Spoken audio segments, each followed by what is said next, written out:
आपके कमेंट में ही से एक इंटेक्स्ट 3.15 का सवाल लेकर आए हैं यहाँ पर इलेक्ट्रोकेमिस्ट्री चैप्टर से है। बहुत ही इंटरेस्टिंग सवाल है ये। सवाल कहा जा रहा है कि explain how rusting of iron envisaged as setting up of an electrochemical cell.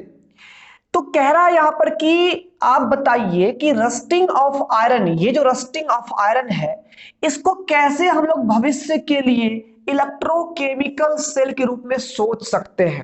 कि ये सोच सकते हैं कि ये इलेक्ट्रोकेमिकल सेल के बनाने के में हेल्प कर सकता है, बनाने इलेक्ट्रोकेमिकल सेल के बनाने का एक अल्टरनेट तरीका ये भी हो सकता है रस्टिंग ऑफ आयरन, है ना। उसके इलेक्ट्रोकेमिकल सेल के सेटिंग करने में, यानी कि उसको निर्माण करने में इसका भी मदद मिल सकता है आगे चल करके। इसके बारे में सोच सकते हैं। कैसे आप ये कह सकते हो? तो बिल्कुल हाँ भाई, हम सोच सकते हैं। क्यों?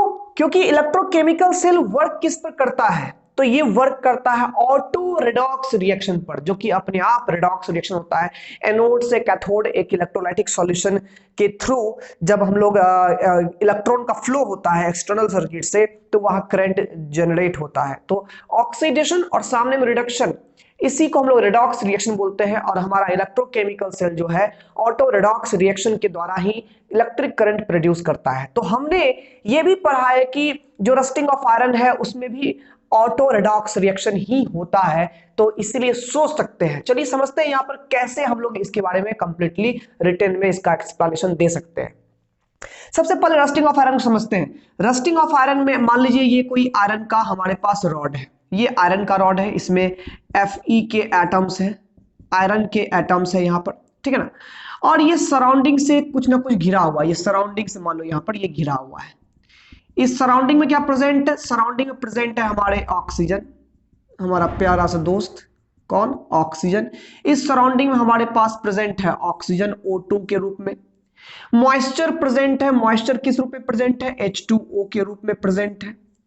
और साथ ही साथ ये जो कोरोजन होता है ना, ये कोरोजन के होने में एसिडिक ऑक्साइड का बहुत बड़ा योगदान होता है। और ये एसिडिक ऑक्साइड कहां से आता है? तो भैया जो हमारे एटमॉस्फेयर में कार्बन डाइऑक्साइड गैस है या कोई पॉल्यूशन के कारण से बहुत सारे एसिडिक ऑक्साइड गैस बनते हैं। जो ऑक्साइड्स इस वायुमंडल में प्रेजेंट वाटर से रिएक्शन करके इस सराउंडिंग में H+ आयन जनरेट करता है। बोलो करेगा नहीं करेगा? अरे सिंपल सी बात है, वाटर का जो यानी मॉइस्चर जो है वो एटमॉस्फेरिक कार्बन डाइऑक्साइड से कर लिया रिएक्शन, ये बन गया H2CO3 कार्बोनिक एसिड। अब यही कार्बोनिक एसिड जो है हाइड्रोजन आयन दे रहा है प्लस कार्बोनेट आयन दे रहा है ना। तो यानी कि कोई भी एसिडिक ऑक्साइड जब वाटर में मिलता है तो एसिड बनाता है और एसिड हाइड्रोजन आयन देता है। समझिएगा, ये हमारा सेटअप तैयार हो गया है। अब ध्यान दीजिए, यहां पर सबसे पहले क्या होता है, जो हमारा आयरन का जो यानी कि जो मेटल का स्पॉट है, ये जो स्पॉट है जिसमें मेटल के एटम्स है, ये यहां पर से इलेक्ट्रॉन मेटल लूज करने वाला है। और ये जो मेटल का स्पॉट है जहां से इलेक्ट्रॉन निकलने वाला है, ये बिहेव करेगा हमारा एज एनोड के फॉर्म में, ठीक है। जहां से इलेक्ट्रॉन निकलेगा, ये यहां से इलेक्ट्रॉन मेटल जो है इलेक्ट्रॉन त्याग करेगा, ये इलेक्ट्रॉन यहां से निकल जाएगा, इलेक्ट्रॉन यहां से निकल जाएगा और निकल करके दूसरे किसी हिस्से में स्पॉट पर चला जाएगा। ये इलेक्ट्रॉन एटम के स्पॉट को छोड़ करके किसी दूसरे स्पॉट पर ये इलेक्ट्रॉन ट्रेवल करना शुरू करेगा।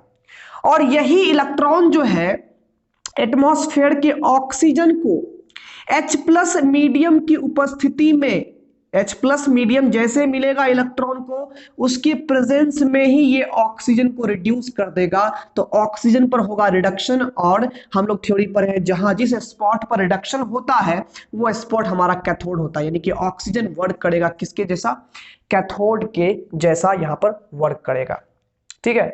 और यही हमारा ऑक्सीडेशन रिडक्शन हमारा यहां पर हो रहा है, जिसके दौरान इलेक्ट्रॉन ट्रांसफर हो रहा है। और इसीलिए ये सेटअप हमारा तैयार हो सकता है। समझिए, यहां पर बढ़िया समझाते हैं फिर से। जो कोरोजन पढ़े हो वो जानते होंगे, जो नहीं पढ़े हो वो भी जान लो बेहतरीन तरीके से और बढ़िया से यहां सीख लोगे। हमारा क्या है यहां पर? हमारा पहले एनोड स्पॉट देखते हैं। एनोड का स्पॉट हम लोग यहां पर चेक करते हैं, ठीक है ना। कौन सा स्पॉट एनोड होगा? तो इलेक्ट्रॉन्स, है ना, द प्लेस या द स्पॉट यानी कि ये जो मेटल आयरन रॉड है, मेटल आयरन रॉड जो हमारे पास में है ना, the spot from where electron is released is called या is said to be as an anode ये हमारा एनोड होगा। और यहां पर होगा क्या, हमारे पास जो आयरन के एटम्स हैं वो आयरन का ये एटम सॉलिड फॉर्म में है, ये जो है आयरन अपना इलेक्ट्रॉन लॉस करके फेरस आयन में ये कन्वर्ट होगा, ये एक्वस फॉर्म में कन्वर्ट हो जाएगा, प्लस यहां से इलेक्ट्रॉन निकल गया, हो गया प्रोसेस कौन सा, ये ऑक्सीडेशन हो गया। ठीक है, इसको मान लीजिए इक्वेशन 1 मान लेते हैं। ठीक है, ये हमारा ऑक्सीडेशन हो चुका है। अब जो ये इलेक्ट्रॉन निकलेगा और जिस स्पॉट पर जाएगा है ना, उस स्पॉट को हम लोग कैथोड बोलेंगे। ये इलेक्ट्रॉन जहां से निकलता है वो एनोड, और जिस स्पॉट पर पहुंचेगा वो स्पॉट क्या हो जाएगा, कैथोड। और ये देखा गया है कि ये इलेक्ट्रॉन पहुंचता है किसके पास, ऑक्सीजन के पास पहुंचता है। किसके प्रेजेंस में रिएक्ट करेगा, तो H+ के प्रेजेंस में रिएक्ट करेगा। H+ के इन्फ्लुएंस के कारण से ही ये इलेक्ट्रॉन रिड्यूस करता है किसको, O2 को, ऑक्सीजन को। H+ नहीं रहेगा तो ये रिड्यूस नहीं करेगा। ठीक है ना, तो हमारा जो है ये ऑक्सीजन यानी कि एट कैथोड स्पॉट की अगर बात कर ले तो हमारा क्या होगा डेफिनेशन, द स्पॉट यानी कि ऑक्सीजन है ना, क्या कहते हैं, the spot to where electron is reached है ना, जहां पर इलेक्ट्रॉन पहुंचता है ना, इज कॉल्ड कैथोड। वैसे मेरी इंग्लिश उतनी अच्छी नहीं है लेकिन फिर भी जो भी है लिख देना अपने से। ठीक है ना, कैथोड ये कहलाएगा। अब देखो कैथोड पर क्या होता है, तो कैथोड हमारा ऑक्सीजन है, ये ऑक्सीजन H+ मीडियम के प्रेजेंस में इलेक्ट्रॉन के द्वारा रिड्यूस्ड हो जाएगा, और ये रिड्यूस होने के बाद फॉर्म करेगा ये H2O। तो ऑक्सीजन में हाइड्रोजन जुड़ा तो हो गया ऑक्सीजन का रिडक्शन। ये क्या हो गया, रिडक्शन। बैलेंस करना आता ही है ना, यहाँ पर हम लोग 2 ऑक्सीजन है 2 से मल्टीप्लाई कर देंगे, और यहाँ पर 4 हाइड्रोजन गया, यहाँ 4 से मल्टीप्लाई कर देंगे। 4 प्लस चार्ज है तो 4 इलेक्ट्रॉन भी डाल दिए, 4 माइनस चार्ज हो गया। ठीक है, अब हम लोग ओवरऑल रिएक्शन की अगर बात कर लिए, क्वेश्चन 2 हो गया। ओवरऑल रिएक्शन जो होता है, ओवरऑल रेडॉक्स रिएक्शन की अगर हम लोग बात कर लें तो इसमें इलेक्ट्रॉन बैलेंस्ड होनी चाहिए, क्योंकि जितने इलेक्ट्रॉन निकले उतने चले गए यहाँ पर, इसलिए इलेक्ट्रॉन खत्म हो जाना चाहिए। तो इलेक्ट्रॉन खत्म करने के लिए 4 इलेक्ट्रॉन है, यहाँ 2 से मल्टीप्लाई कर देंगे इक्वेशन 1 में, पूरे में 2 से मल्टीप्लाई हो गया, इलेक्ट्रॉन से इलेक्ट्रॉन क्या हो गया, खत्म हो गया। तो यहाँ पर क्या हो गया, 2Fe ये सॉलिड, प्लस यहाँ पर O2 हो गया, प्लस 4H+ हो गया। इधर क्या हमारे पास में है, 2Fe 2 प्लस एक्वस फॉर्म में, प्लस 2H2O लिक्विड फॉर्म में। ठीक है ना, तो ये यहां पर हमारा ये गैस फॉर्म में है, ये हमारा एक्वस फॉर्म में है। ठीक है ना, तो ध्यान दीजिए यहां पर, तो ये हो गया ओवरऑल रेडॉक्स रिएक्शन। और ओवरऑल जहां पर रेडॉक्स रिएक्शन अपने आप, ये देखो इसमें क्या कोई एनर्जी की यहां पर जरूरत पड़ी हम लोगों को, क्या कोई यहां पर सेटअप तैयार करना पड़ा क्या, कि अपने आप हुआ है? तो ये अपने आप ही हुआ है। जब भी तुम आयरन को ऐसे कंडीशन में रख दोगे जहां पर कि एसिडिक जहां पर कि एसिडिक एयर हो है ना, जहां की मॉइस्चर एयर हो प्रेजेंट हो, वहां पर अपने आप उस पर रस्ट जमना शुरू हो जाता है। और रस्टिंग अपने आप हो रही है, मैंने कि स्पॉन्टेनियस है।